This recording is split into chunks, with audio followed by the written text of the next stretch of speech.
Let's go karaoke review. Satomi Oka loves to sing, and as an experienced boy soprano in his final year at middle school, he's the head of the school choir, coming away for the latest choral competition. They were paid to the post by a rival school who beat them into second place. He's accosted by a smiling young man, smartly dressed, who says, "Let's go karaoke." That's how Satomi finds himself in a room of karaoke heaven, with a stranger who introduces himself as Kyuji Narita. He's a Yakuza and he wants Satomi to give him singing lessons. The reason, his boss likes to hold quarterly karaoke contest for his band, and the one with the worst score gets a tattoo from the boss, who just happens to be learning the art of tattooing but is really bad at it. To make matters worse, the boss has perfect pitch, so he knows all too well was unable to hold a melody.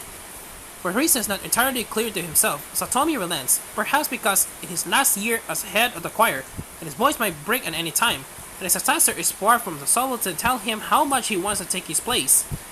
And not only does he find himself whisked away to karaoke heaven to tutor Kyoji, and turns to the rest of the clan want to be coach as well.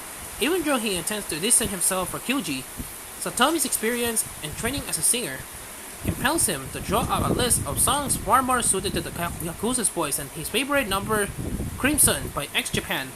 In return, Kyuji gives him a map of places not to go in the area. Surely he won't need that kind of advice, but it's the fact that he has been seen keeping company when a no Yakuza put him in danger.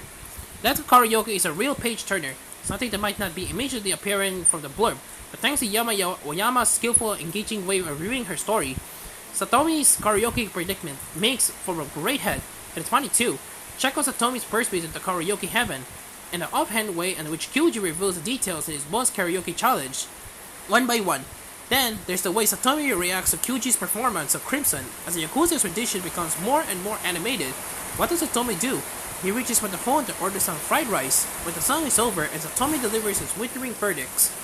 It's impossible not to feel sorry for the crestfallen Yakuza who's just giving his all, when alternately feeling squirmily uncomfortable with Satomi and intrigued when he decides Aldrong doesn't have much choice to help Kyuji to improve his performance and escape the dreaded tattooing needed wielded by his boss. At first, Satomi is in a perpetual state of blue funk, perspiring profusely, jumping at the slightest moment, interpreting everything Kyuji says in the worst possible light. And then, something changed between them, or is it that Satomi relaxes a little in Kyuji's company and can share thoughts with him that he can't share with anyone else. The climax of the story is rarely conveyed, just opposing two simultaneously coherent threads of dramatic effect. The mangaka's characters are drawn in the realistic style of wanting the temptation to prettify anyone, even the spectacle Satomi, or give them a standard manga makeover.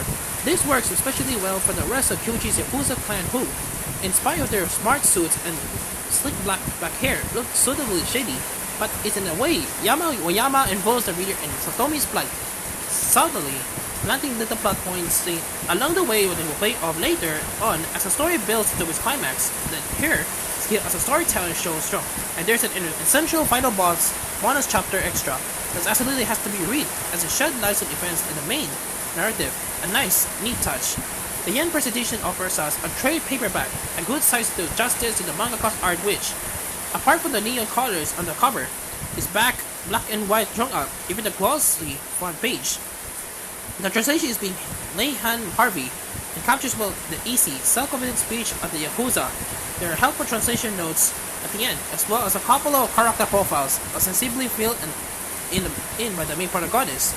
This is the second manga out of three that the relatively new mangaka Oyama has published to be released in English translation. The first, Captivated by You, is a collection of short stories. She's definitely a mangaka to watch with a refreshingly unique approach to her material. Let's Go Karaoke is a little gem, a really well-constructed story with fascinating chalk and cheese characters, brought together by a desire to make music, and not have to endure even a painful tattoo by an over-edger boss. It's 9/10.